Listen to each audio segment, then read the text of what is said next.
Ay atis pre kusog man kay mo sansan pre. Sayo man kay sa buntag sansan man dayon. Unsa man na pre order? Sansan man. Sansan ko pre kay urot akong kwarta gahapon ba. Sansan dane kay urot na akong kwarta gahapon. Daghan siguro kay kadit gahapon. Kadit na ko gahapon lagi pulipulihan ko dit gahapon. Sana all gipuli-pulihan. Na ako panglas na gidit ba. Palitan na nako siya og kan chocolate, bulak, mga ano pa to, mga soft drinks. Tanan, mga import nako akong gi. Yatag nimo. Kung anti Valentine sa gahapon. Akong itong palitan jud siya. Tapos kumanan ako gipalit, dawa na nagsuri-suri na dayon mi. Tapos pagkagabi ana, kabalo naman ka basta gabi na. Na lagi tay plano ana. Unsa pa plano nimo ato? Na nampun siya request na kung papalit na ko daw siya di. Sana all. Di tayong ko palit.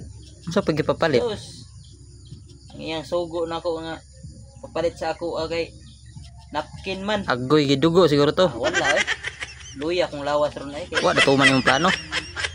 Purot na lang akong kwarta, mura da ito, iyang sugo na ako, napkin. Abantog ra dayon sayo kay kana sansan ron. Dahil ko sa katong Katong mga laki na daghan kay kadit. mga, andi katong mga boys nga, napkin ang gisugo sa inyo ha. Papalit. Goods kayo. Yun. Bahot ani kay kapoy ting lawas gahapon. Purot tong kwarta. Bantog na mawi dahil ka diya sa pagsansan dahil ron, urot na dahil mong kwarta. Unsa may mga kaingon sa parehan mo kaagi gahapon? Mura to ko ikaingon. Ning kamutan nyo ron kay liwas na. Kumbatik kan. Baho dili magpa luya kay wa na purot na inyong kwarta. Regaro.